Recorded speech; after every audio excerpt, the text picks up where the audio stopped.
오늘 주님의 말씀은 우리에게 주님이 보여주시는 예언, 또 주님이 우리에게 증거해 주시는 환상의 말씀이 우리에게 어떤 의미를 가지는 것인지에 대해서 깊은 도전을 주고 계십니다. 오늘 말씀을 통해서 주님의 환상을 보며 주님의 말씀을 간직하는 우리 성도님들이 되시기를 예수 그리스도의 이름으로 축원합니다. 오늘 8절 1절의 말씀 이렇게 시작합니다. 나 다니엘에게 처음에 나타난 환상 후 벨사살 왕 제3년에 다시 한 환상이 나타나니라.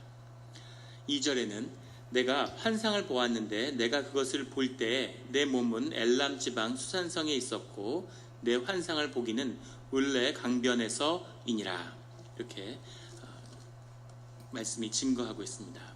다니엘이 이제 6절까지의 하나님의 사건을 직접 자신의 삶 속에서 경험하는 그런 간증을 고백한 뒤에 이제 7절부터 하나님이 주시는 세상을 움직여가는 그 경륜을 보고 환상 오늘 8절의 말씀에 나오는 이 환상을 2절과 비슷하고 반복된 것이 아니냐. 그런데 그 말씀을 깊이 보면 다른 환상을 비슷한 것 같지만 다른 환상을 보고 있는 것을 보게 됩니다. 오늘 말씀의 2절에 보면 내가 하나님이 주시는 환상인 거죠. 이제 자신의 삶의 모질을 신앙 가운데 풀고서 자신이 하나님을 발견하고 소명을 알고 이제 그 신앙의 목적을 삶에서 실현한 사람에게 하나님의 삶의 마지막 주님과 한 마음이 되고 주님과 한 심령이 되어서 주님 안에 있는 경륜을 바라볼 수 있는 그것을 허락하시는 겁니다. 그래서 그 말씀과 그 환상과 비전을 온전하게 간직하고 남길 수 있는 그런 자리에 다니엘이 서 있는 거죠. 우리의 신앙이 이 자리에까지 가서 오늘 이 시대에 주님의 말씀과 새로운 비전을 세상을 향하여 선포하는, 또 주님으로부터 그런 말씀과 환상을 받는 그런 자리에 서시는 우리 성도님들이 되시기를 예수 그리스도의 이름으로 축원합니다. 그런데 2절에 보면 내 몸은 엘람 지방 수산성에 있었고 내가 환상을 보기는 을레 강변에서이니라. 이렇게 기록하고 있습니다. 환상을 보기는 을레 강변이고 내 몸은 엘람 지방 수산성에 있었다. 내 몸이 수산성에 있었다고 하는 것은 실제 다니엘이 수산성에 있었다는 얘기는 아니죠. 환상 가운데 다니엘이 자신이 수산성에 있는 것을 보았다는 겁니다. 이 수산성이라고 하는 것은 바벨론 왕국의 여름 궁전이었는데, 근데 이때 이미 바사의 왕국이 벨사살 왕 3년에 이 수산성을 점령해서 바사 왕국의 수도로 삼게 되죠. 그렇기 때문에 이 바빌론 왕국의 총리였던 다니엘이 수산성에 있을 수는 없겠죠. 어떤 분들은 무슨 외교적인 업무를 띠고 수산성에 가 있었던 것이 아니냐 그런 해석을 하는 분도 있던데, 근데 그런 것은 이 문맥에도 맞지 않습니다. 환상 가운데 수산성에 가 있는 것을 보면서 그런 역사의 격동기에 이제 하나님이 새로운 역사의 시작과 경륜을 풀어주시는 거죠. 내가 환상을 보기에 을레 강변이라는 건 코아스페스 강이라는 거하고 코아라테스 강이라고 하는 것에 그 두 강이 인공 운하로 연결되어 있었다고 그래요. 전부 유프라테스 강의 지류들이죠. 그 인공 운하 강변을 방문하고 있는데 왜 방문했는지는 모르지만은 그 강변에서 하나님의 환상을 다시금 보게 되는 거죠.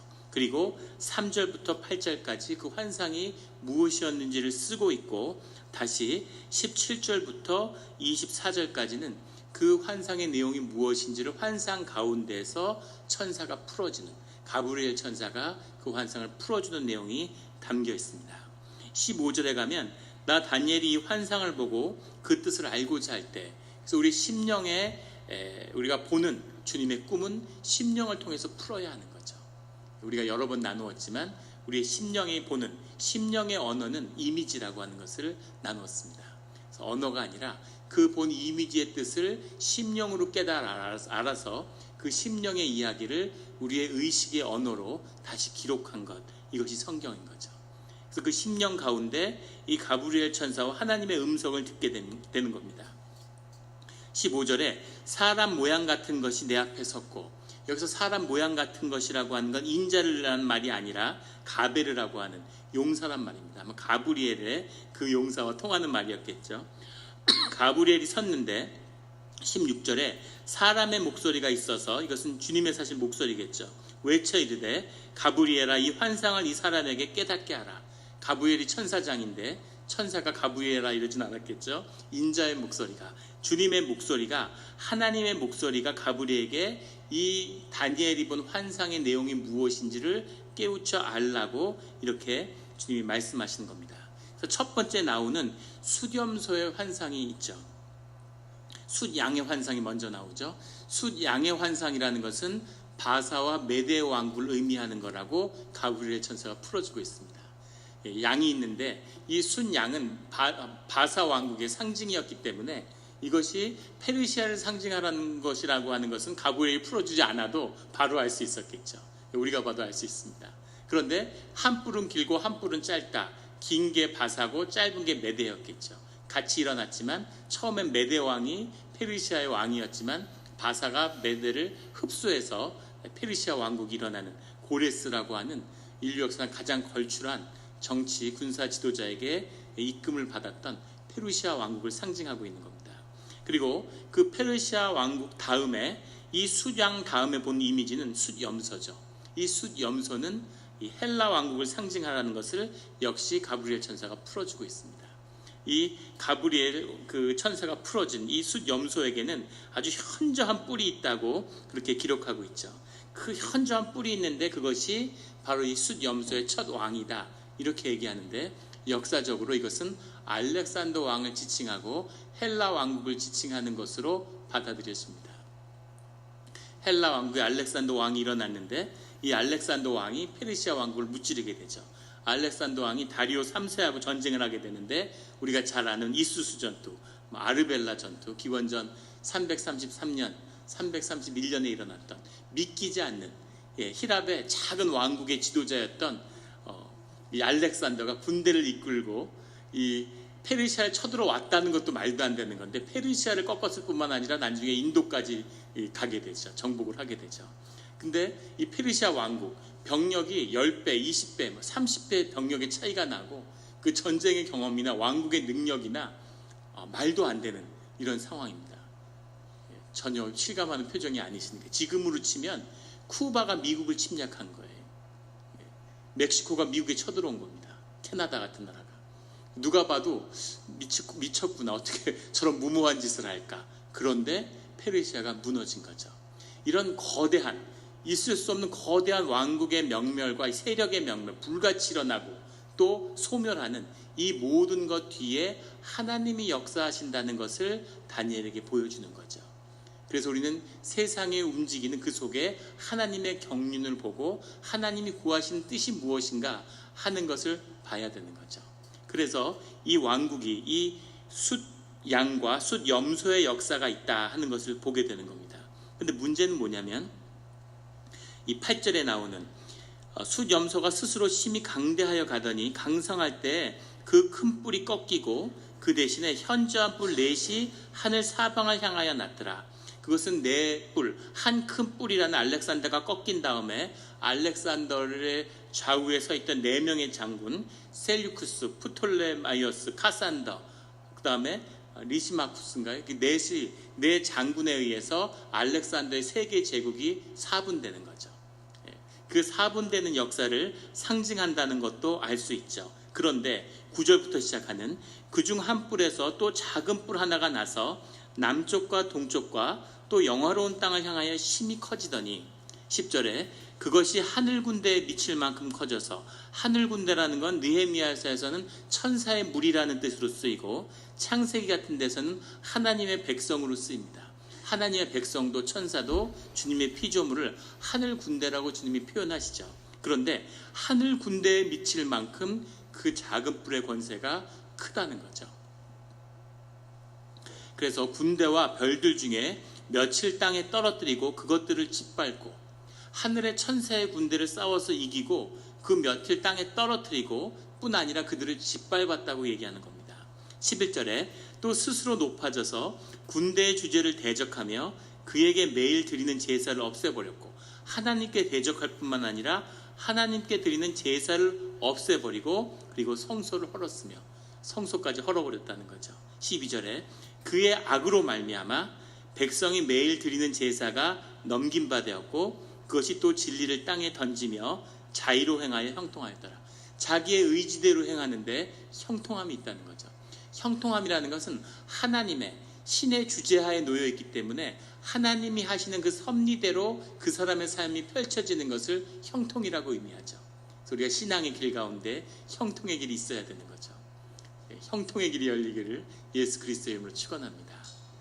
형통의 길이 열린다는 건 내가 원하는 대로 척척일이 잘 풀린다는 뜻이 아니죠. 세상 사람들이 보는 부러워하고 번쩍번쩍 빛나는 그런 삶으로 잘 나간다는 뜻이 아닙니다. 어떤 삶의 자리에 있던 하나님의 뜻 가운데 있기 때문에 그 뜻이 다 펼쳐지는 거죠. 하나님의 뜻대로 마음에 평온이 있고 모든 일들이 순리대로 막히거나 힘들거나 그런 게 아니죠. 내가 소원하는 게 있는데 하나님이 절대 풀어주지 않으신다, 열어주지 않으신다. 그러면 깊이 그 기도의 제목에 대해서 기도하고 주님께 더 나아가야 될 필요가 있는 거죠. 하나님 묻고 있는 건 이유가 있는 겁니다. 뜻이 주님과 하나가 될 때 형통의 길이 열리는데, 이 말씀이 충격적인 건 자기의 의지대로 그 작은 뿔이 행하는데 그런데 형통함이 있다는 거죠. 놀라운 권세가 그에게 있다는 겁니다. 13절에 내가 들은즉 한 거룩한 이가 한 거룩한 이에게 이야기하는데 매일 드리는 제사와 성소와 백성이 내준 바 되었고 짓밟힐 일이 어느 때까지 이를꼬 하매 14절에 내가 이르되 2300주야까지니 그때의 성소가 정결하게 되리라. 그 악한 그 작은 뿔에서 나오는 그 악으로 말미암아 모든 제사와 성소가 폐하여지고 하늘의 군대가 무너지는 그런 일이 있을 거다라고 천사가 환상을 보고 천사가 풀어줬다는 겁니다. 앞에 페르시아 왕국도 알겠고 헬라 왕국도 알겠고 헬라의 뒤를 잇는 4개의 왕국도 아는데 과연 이 작은 뿔, 이의 역사, 이것은 무엇을 가리키는가? 이것이 우리를 향한 큰 도전인 거죠. 이 작은 뿔의 역사에 대한 해석은 무엇이냐면 이것이 바로 셀류쿠스 왕조의 8번째 왕인 안티오쿠스 에피파네스를 상징하는 것이라고 받아들여졌습니다. 안티쿠스 에피파네스가 실제 자기의 집권 기간 중에 모든 성소와 이 모든 악행들을 저지르는 일들을 실제로 행했다는 거죠. 안티오쿠스 에피파네스는 그 아버지가 그 유명한 셀류코스 3세죠. 정복왕이고 그의 동전을 기록한 많은 유적들이 남아 있습니다. 형이 셀류코스 4세죠. 위대한 정복왕이었던 셀류코스 3세가 이 소아시아 지역을 아주 석권하게 되는데 이 셀류코스 왕조가 그때까지 프톨레미아 왕조의 지배를 받던, 프톨레미아 왕조는 애굽을 다스렸는데 애굽을 다스리면서 유다에게는 종교적인 관용을 베풀었어요. 그래서 유다는 사실상 제사장들이 다스리는 자치왕국과 같았습니다.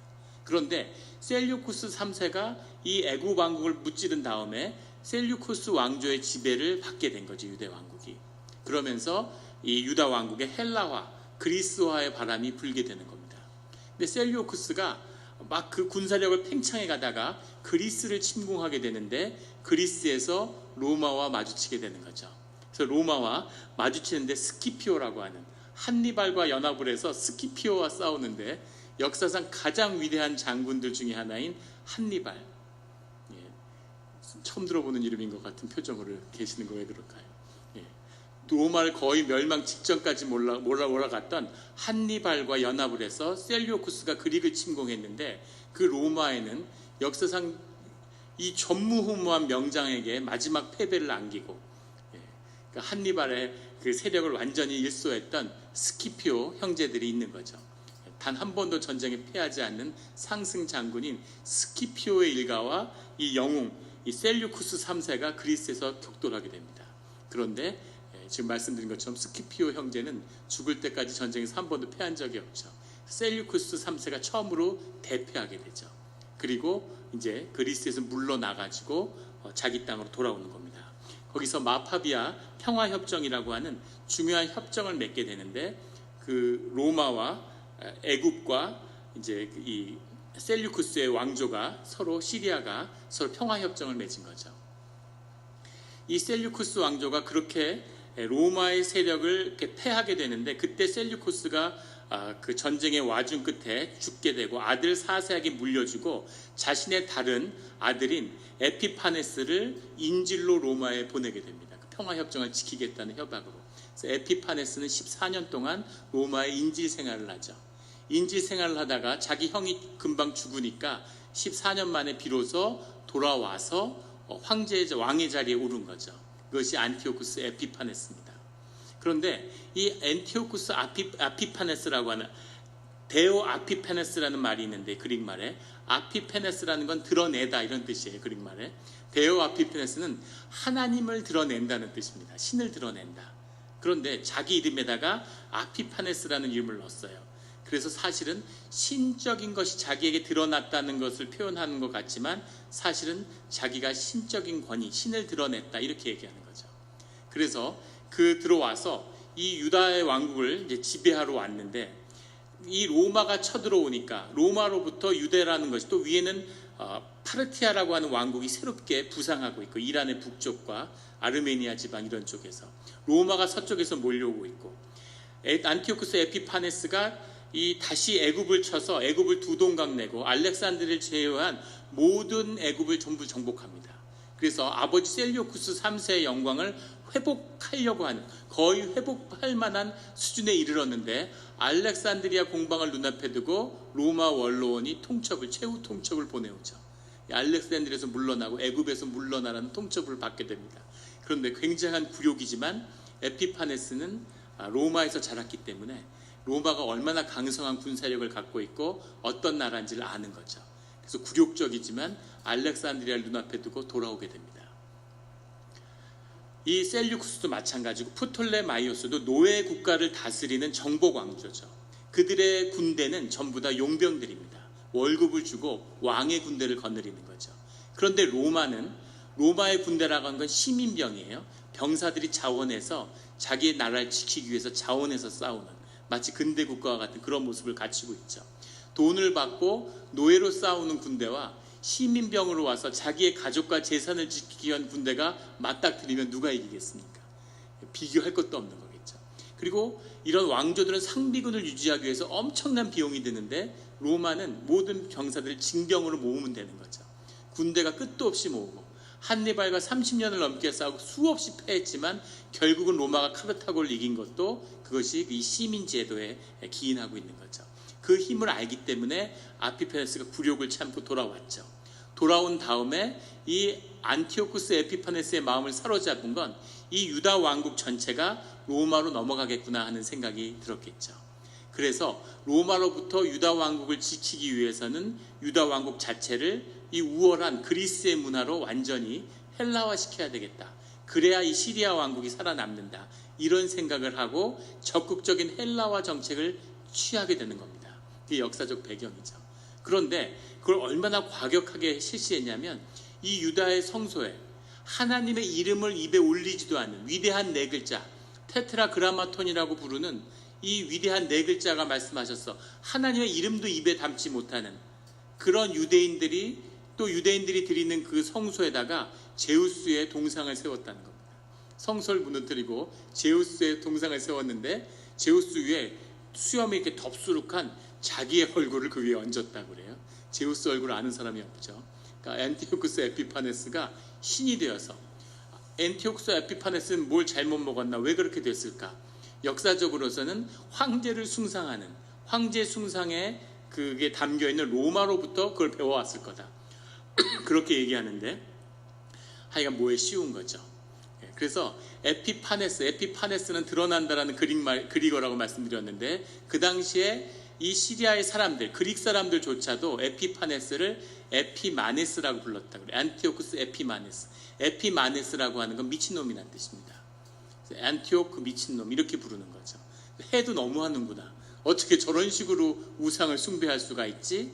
라고 부르는데 뭔가 알 수 없는 엄청난 권세가 안티오쿠스 이 에피파네스에게 함께하는 거죠.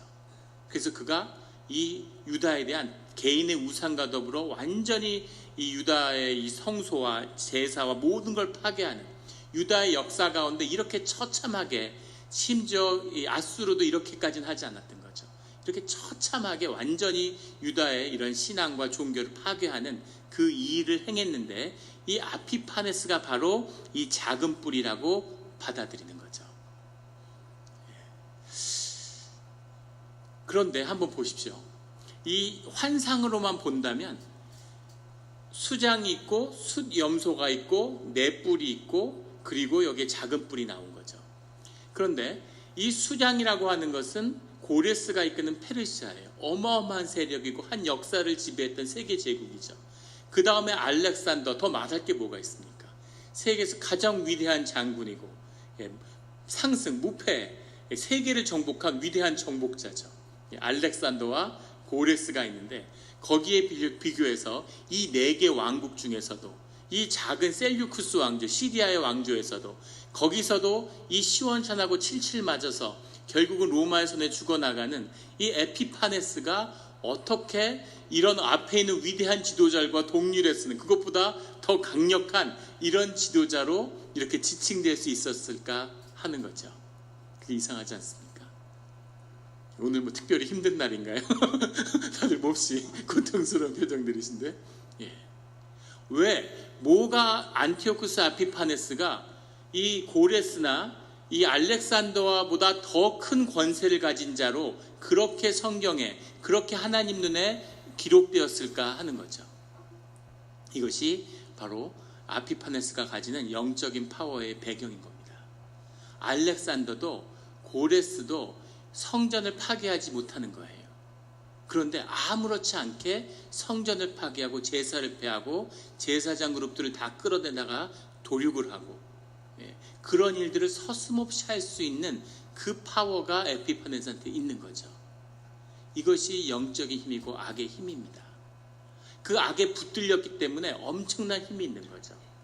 히틀러가 일개 부사관으로, 오스트리아 출신으로 아무것도 보잘것없는 인간이었는데 독일 제국, 제3제국을 세워서 세계 정복에 나섰죠. 어마어마한 힘이고 유대인들 600만을 끌어다 죽였습니다. 사람이 어떻게 그렇게 사람을 가져서 수백만씩 죽일 수가 있을까요? 장검의 방이라고 친위 구테타를 일으켜가지고 모든 독일의 정치 세력을 공포로 제압했어요. 히틀러 그 찌질한 한 인간이 어떻게 이렇게 무시무시한 힘을 발휘할 수 있었을까? 그것이 자기 심령 가운데 악한 악의 원형에 가서 닿아서 그 힘을 열은 거죠. 거기에 쓰임을 받게 되니까 이런 권세가 생기는 겁니다. 교회에서 예배를 방해하고 교회 공동체를 파괴하는 것, 이것을 사람이 할 수 있을 것 같습니까? 한국 교회가 빈번하게 일어나는데 그 일을 사람이 하지 못해요. 예배를 회방하는 죄를 교회에서 굉장히 무겁게 다루죠. 상상할 수 있는 가장 큰 징계를 거기에 내립니다. 왜 그럴까? 그것은 그 사람의 행위의 문제가 아니라 그 행위를 가능하게 한 더 큰 악의 문제가 뒤에 있기 때문이죠. 예배를 방해 못합니다. 사람이 자기 능력으로, 자기 악으로 예배를 회방하거나 공동체를 깨지 못해요. 그것을 깨는 것일 수 있는 것, 그것을 회방할 수 있는 것, 성령을 거스를 수 있는 건 그 뒤에 그것을 움직이게 하는 더 큰 힘에 사로잡혔기 때문이죠. 그 악의 힘으로 하늘의 군대와 별들 중에 며칠 땅에 떨어뜨리고 천사를 제압할 정도로 하나님께 대적해서 하나님께 드리는 제사를 폐할 정도로 그런 영적 권세를 가진 자였다는 거죠. 그래서 눈으로 보이는 것과 다르게 눈으로 보이지 않는 엄청난 권세를 갖고 있었기 때문에 사실은 고레스와 알렉산더보다도 더 악한, 그 누구도 상상할 수 없는 이런 끔찍한 일들을, 성소를 무너뜨리고 그 사람들을 핍박할 수 있는 이런 일들을 에피파네스가 했다는 겁니다. 이 점을 봐야 되는 거죠. 이것을 분별해야 되는 겁니다. 더 큰 보이지 않는 영을, 성령을 회방하며 성령의 임재가 잦아들면, 하나님의 임재가 없어지면 그러면 공동체도 끝이고 교회도 끝나는 거죠. 아무것도 아닌 겁니다. 구글에서 실험을 하는데 대학 심리학 이런 연구자들하고 같이 해서 실험을 하는 거예요. 아주 흥미로운 실험입니다. 나중에 그런 주제를 한번 우리 공동체 훈련 같은 데 다뤄야 되는데, 양쪽에 한 100여 명 되는 팀을 만들어서 두 팀을 나눠가지고 프로젝트를 실시하는 거예요. 그런데 한쪽 팀에는 2명, 3명, 한두 명, 두세 명 되는 그런 불평불만 일부러 이제 사명을 받고 는 사람이죠. 그 사람들을 투입하는 겁니다. 100명인데 두세 명이 들어가가지고 계속 투덜대는 거예요. 아유, 이거 우리 프로젝트가 왜 이래? 우리 팀장은 왜 저래? 저 사람 아우 마음에 안 들어. 그 사람 옷 입은 거 봤어? 회의를 하면 이거 보상이 잘못됐어. 우리가 더 잘했는데 계속 회의 때마다 비판하고 회의 때마다 불평하고 사람들을 만날 때마다 조직원들을 계속 험담을 시키는 거죠. 그러면 어떤 결과가 나올까? 교회도 아니고 NGO도 아니고 회사입니다. 월급 받고 위계가 있고 팀장이 있고 부서장이 있는 회사에서 이루어지는 일이에요. 그런데 6개월이 지났는데 그런 불평분자를 넣지 않는 팀에서는 주어진 프로젝트를 모두 완성했어요. 똑같이 최고 엘리트들로 이루어진 그룹이죠. 그런데 그 불평분자 두세 명을 넣은 이 팀은 그 모든 프로젝트를 하나도 완성하지 못했다는 겁니다. 더 놀라운 건 그 팀원의 3분의 1이 프로젝트 중간에 팀을 이탈했어요. 견딜 수가 없고 도저히 막 너무 괴로워가지고 난 여기 못 있겠어. 난 여기서 일 못하겠어. 이러고 뛰쳐나가 버린 거죠. 그래서 그 프로젝트와 그 팀을 완전히 파괴해버렸다는 겁니다. 이것이 사람들이 영을 가진 영 속에서 이루어나는 일이죠. 어떻게 두세 명이 100명이 하는 프로젝트를 다 직책이 있는데 하위직에 평사원 두세 명이 들어가서 끊임없이 음해를 하고 불평을 하고 소문을 내서 그 팀 자체를 붕괴시킬 수 있을까요? 그것을 지키고 그것을 보호하고 그것을 이루어내는 일, 그것이 중요한 공동체의 사명이라는 걸 보여주는 거죠. 그 똑같은 프로젝트를 하는데 이번엔 반대로 리더한테 그 두 사람이 그런 사람이라는 걸 알려주고 그걸 맡게 하는 거죠. 사람들은 모릅니다. 그런데 그 사람들이 불평할 때마다 그 사람들에게 항상 상대를 해주는 거예요. 사람들이 거기에 휩쓸리지 않도록. 두 사람이 악을 행했는데 어떻게 그 많은 사람들이 거기에 호응해서 그게 무너질 수 있었을까? 모든 사람들 안에는 불만과 분열과 악의 씨앗이 다 있는 거죠. 근데 그것을 격동시키고 그것을 끌어내서 쓸 수 있는 그 문을 여는 역할들을 악이 이룬다는 겁니다. 에피파네스 개인이 무슨 큰 힘이 있었겠어요. 그런데 이 사람에게 동조하는 사람들이 있고 어떻게 성소를 무너뜨릴 수 있었겠습니까? 거기에 동조하고 헬라와 정책에 동조하는 유대인들이 있는 거죠. 그래서 이 완전한 유대의 이 완전한 성전이 파괴되는 이 일들이 일어났다는 겁니다. 이 일이 일어난 다음에 이것이 167년에 일어난 일인데 167년에 아주 중요한 변화가 이스라엘 사회에서 일어나는데 이스라엘 역사에서 가장 중요한 출애굽만큼이나 중요하게 유대인들이 여기는 사건이 일어나게 되죠. 그것이 바로 마카비 전쟁의 시작입니다. 한 요하난이라고 하는 제사장이 있는데 그 아들 마타디아라는 사람이 이 제단을 다 파괴하는 것에 불만을 품고 테러리즘으로 전쟁을 시작하는 거예요. 이 셀류쿠스의 병사들을 때려 죽이는 것으로 반란을 시작하는데 반란이 시작됐는데 그 반란이 점점 커지는 거죠. 이 마타디아가 자기 5아들과 전쟁을 시작했는데 그 아들 중에 셋째 아들 유다 마카베오, 마카비라는 말은 망치란 말인데 대드는 우리 그 예전에 무슨 조폭 영화 이런 거 보면 무슨 왕십리 쌍칼 뭐 이런 거 있잖아요. 무슨 망치 뭐 장돌이 뭐 이런 것처럼 나 쌍칼이야 뭐 이런 것처럼 별명이 망친 거죠. 유다 마카베오, 마타디아 마카베오, 이 반란에 가담한 사람들을 다 마카비라고 불렀는데 이것을 이 마카비 전쟁, 마카베오라고 불리는 거죠. 이 사람들이 맞서서 싸웠는데 유다 마카비아가 놀랍게도 이 에피파네스와의 전쟁에서 승리를 거두게 돼요. 뿐 아니라 그 뒤에 이어진 7년간의 전쟁으로 완전히 셀류코스 왕조를 몰아내게 됩니다. 역사적으로는 파르티아와 로마가 드러났기 때문에 그 사이에서 완충지대인 유다 왕국을 서로 허용했기 때문이다. 뭐 이런 얘기도 있지만 이 유다 왕국의 이 마카베오가 제사장 겸 왕을 겸하면서 사실은 이 유다 마카베오의 유다 마카베오 동생이었던 요나단이죠. 요나단 마카베오가 그 마카비 전쟁을 승리로 이끌고 왕과 제사장을 겸직하면서 하스모니아라고 하는, 이 사람들이 전부 하스모니아 땅 출신이기 때문에 하스모니안 왕조가 열리는 거죠. 그런데 로마와 동맹을 맺고 파르티아와 사실 동맹을 맺은 거죠. 그래서 이제 많은 비난도 얻게 되는데, 아무튼 종교의 이름으로 이 가득한 종교의 열기를 끌어내서, 이 심령의 힘을 끌어내서 마치 이 에피파네스, 안티오쿠스가 하는 것처럼 반대로 종교의 열기로 선악의 전쟁을 선포하고 전쟁을 벌인 거죠.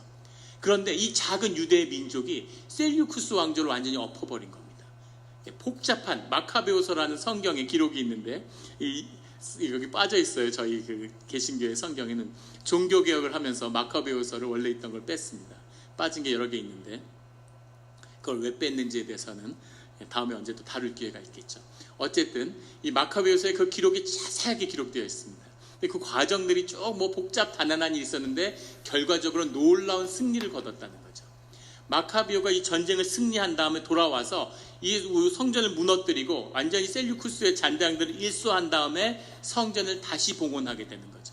유대인들이 가장 기쁘게 생각을 하면 할수록 통쾌한 이 유다 마카베오의 이 전쟁과 이 승리가 얼마나 유대인에게 강렬한 걸 줬냐면, 수전절이라고 하는, 하누카라고 하는 그 명절을 11월 말에서 12월 초에 8일 동안 드리는데, 이것이 유대인들이 지금 섬기는, 현대 유대인들이 섬기는 가장 중요한 명절로 섬기는 겁니다. 성전을 회복시키는. 그런데 이 마카비의 모습, 마카비 왕조의 모습이 사실은 유대인들에게 마음에 새겨진 메시아의 이미지인 거죠. 전쟁으로 이걸 쓰러뜨리고, 이게 얼마나 강렬했는지, 전쟁, 군사 지도자가 와서 이스라엘을 회복시킬 것이다. 폼페이우스가 나중에 로마의 군대를 이끌고 와서 유다를 다시 정복하게 되죠. 그러면서 거기에 저항한 하스모니아 왕조가 무너지고, 그리고 로마와 결탁한 헤롯 왕조가 들어서는 거죠. 근데 그 뒤에도 주후 70년에 일어났던 그런 유다 전쟁, 그 뒤에도 유대인들이 끊임없이 이 군사적으로 독립을 쟁취하려고 하는 그 열망, 유다가 어떻게 세계 제국을 대항해서 이길 수 있어. 하나님의 믿음으로 우리가 한 마음이 돼서 싸우면 못 이길 게 없어. 그 정열에 완전히 사로잡힌 거죠.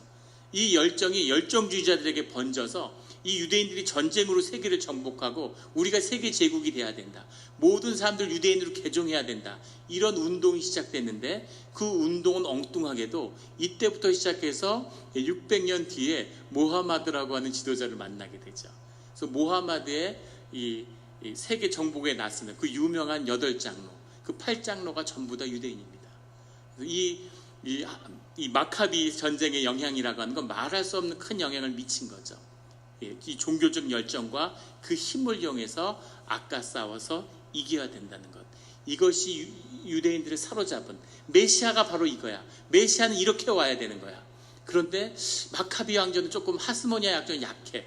로마를 깨버릴 수 있는, 셀류쿠스 왕조를 무너뜨린 마카베오처럼 로마 제국을 완전히 쓰러뜨릴 수 있는 그런 지도자가 올 거야 라고 사람들이 기다리고 있는데, 예수님이 오신 거죠. 나귀 타고 올라와서 사랑을 전파하고 악을 사랑하라. 로마인에게 세상의 것은 세상에게 줘라. 이렇게 얘기하시는, 예수님 보고 얼마나 유대인들이 실망했을까 하는 것을 보게 하는 대목이죠. 그런데 우리가 여기서 봐야 될 것은, 에피파네스의 이 사건이 이 다니엘이 본 이 사건의 정확한 구체적인 내용인가? 완전히 딱딱 들어맞는 것 같잖아요. 그럴 수도 있고 아닐 수도 있죠. 9절에 나오는 영화로운 땅을 향하여서 이 작은 뿔이 간다. 역사적인 사실을 보면서 나중에 그 영화로운 땅은 애굽이었구나. 에피파네스가 애굽을 점령한 것을 말하는 거야. 이렇게 다 해석하는 거죠. 그런데 수많은 사건이 있었는데 왜 이 사건만 애굽을 정복한 걸로 해석되어야 할까? 더 놀라운 건 두 가지 측면을 다 봐야 되는데, 어떻게 이 마카베의 형제들이 셀류쿠스 왕조를 몰아내고 유다를 회복시킬 수 있을 거라고 믿을 수 있었을까요? 제가 질문을 드리는 겁니다. 어떻게 핍박만 받고 그 노예로 살고 꼼짝 못하던 그 일개의 제사장 그룹이 야, 해보자, 우리가 이겨, 이렇게 마음을 먹을 수 있었던, 지금부터서 우리가 이길 수 있어, 이렇게 마음 먹었던 배경이 뭐겠습니까? 그게 바로 오늘 본 다니엘의 말씀인 거죠. 이 말씀을 읽고 이 말씀에 2300주야 몇 년 안 되네. 지금 싸우면 우리가 금방 이기겠다. 이 말씀을 붙잡고 하나님이 말씀하셨잖아요. 이길 수 있다고. 그러고 이 말씀을 붙잡고 가서 들이받은 거죠. 완전히 셀류크스를. 그래서 에피파네스를 이긴 겁니다. 반대로 이 말씀을 증거하는 것이 과연 구체적인 역사 하나하나에 대응하는 것이었을까? 물론 영적인 측면과 하나님이 보여주는 중요한 악과 선의 이야기가 담겨 있죠. 그런데 하나님이 구체적인 역사적 사건을 우리에게 이야기해 주려고 다니엘에게 이 말씀을 간직하게 했을까 하는 것을 우리가 동시에 두 개를 다 보게 되는 겁니다. 하나님의 말씀을 어떻게 받아야 하는가 하는 주제인 거죠. 하나님이 말씀하셨으니까 이 사건은 이루어질 거야 하고 마카비의 혁명을, 마카비의 전쟁을 승리로 이끌었지만 이것이 하나님이 얘기하시는 하나님의 역사와 하나님 나라의 승리냐, 이런 도전이 있는 거죠. 그럴까요? 그걸 하라고 하나님이 이 말씀을 다니엘에게 간직시켰을까? 그 말씀을 받은 사람들의 모습 중에 하나인 거죠.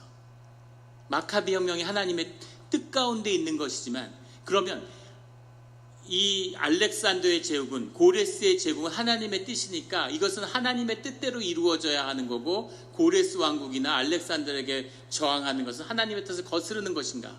그럴까요?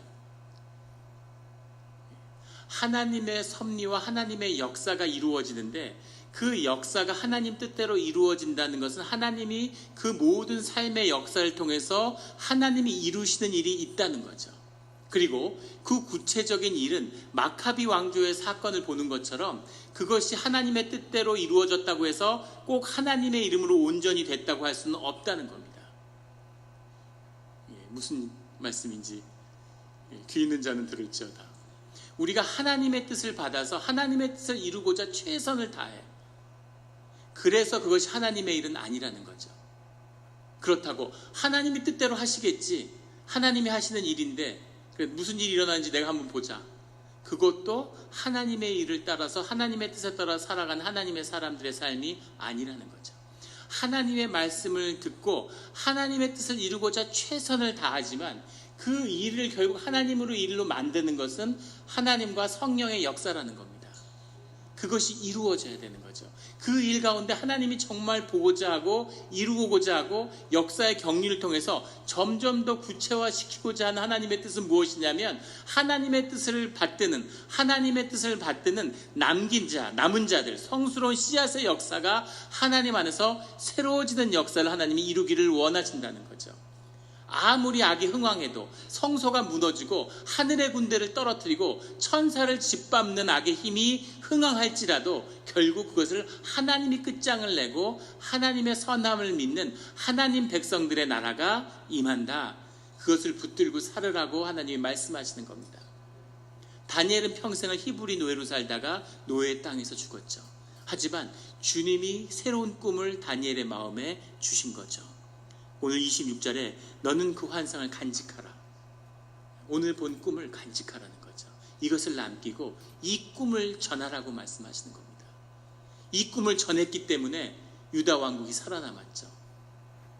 믿을 수 없는, 역사상 유례가 없는 사건입니다. 고구려가 망해가지고 당나라하고 전쟁을 30년 하고 수나라하고 30년을 했죠. 10년만 더 싸웠으면 그러면 고구려가 살아남아서 한 500년 더 갔을 수도 있죠. 참 그 역사를 보면 안타까운, 한국 역사는 불운한 게 많은데, 고구려가 끌려갔는데 고구려가 지금도 고구려 유민이 남아가지고 고구려 왕조가 이어지고 있는 게 상상이 되십니까? 한 세대 만에 사라지고 말았죠. 꼭 고구려가 아니라 어떠한 역사도 무너지고 마이너리티가 된 역사는 다 사라지고 마는 것이죠. 그런데 그것을 이겨냈어요, 유대 민족이. 역사상 짓밟힌 민족이, 노예가 된 민족이, 마이너리티로 굴복한 민족이 주류를 뒤집은 역사는 딱 두 개밖에 없습니다. 그것이 이 유대인들이 성전에 돌아온 이 사건과 그 다음에 초대의 기독교의 역사죠. 교회의 역사입니다. 이 놀라운 신비를, 그 환상을 다니엘이 간직하는 거죠. 자신의 영이 온전해져서 온전한 영으로 주님의 꿈을 품었기 때문에, 그 꿈을 남겼기 때문에 그 꿈을 받는 자마다, 왜 마카베오는 그 자신의 마카베오의 혁명을 완수하지 못했을까? 왜 마카비 전쟁은 메시아의 하나님 나라의 꿈을 이루지 못했을까? 그것이 마카비의 한계인 거죠. 하지만 이 꿈이 깨진 게 아니라 그 꿈이 이어져서 그 꿈을 만나는 사람은 삶 가운데서 다시 하나님의 일이 시작되는 겁니다.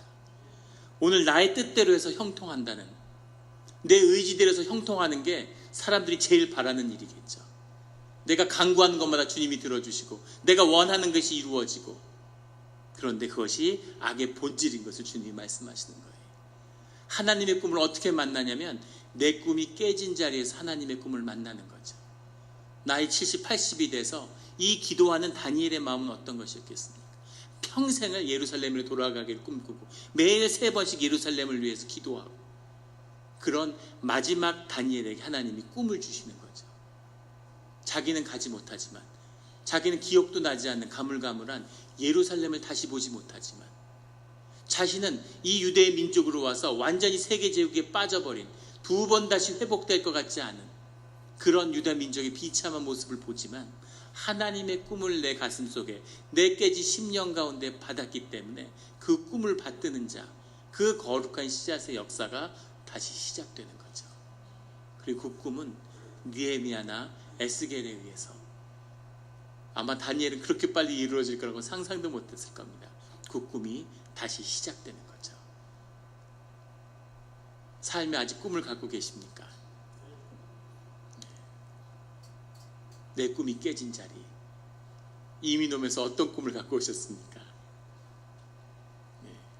어떤 집사님이 신방 갔는데 그런 말씀을 하세요. 이민 오는데 아버지한테 그렇게 인사를 드렸대요. 아버지, 제가 미국 가서 돈 많이 벌어서 와서 모시고 가겠다고. 그런데 아직 가서 부모님을 만나지도 못했다, 이런 말씀을 듣고 가슴이 아팠습니다. 많은 꿈이 있었겠죠, 이민의 땅에서. 그런데 그 꿈이 깨지는 것이 신앙인 겁니다. 그 꿈이 깨져서 그 꿈을 이룰 수 없는 그 아픈 자리에서 하나님의 꿈을, 이 환상을 간직하라. 하나님이 그 꿈을 우리의 심령 가운데 주시는 거죠. 그 심령으로 주님의 꿈을 받는, 하나님 나라의 소망을 보는 우리 성도님들이, 우리 공동체가, 우리 영락교회가 되기를 예수 그리스도의 이름으로 축원합니다. 같이 기도드리시겠습니다.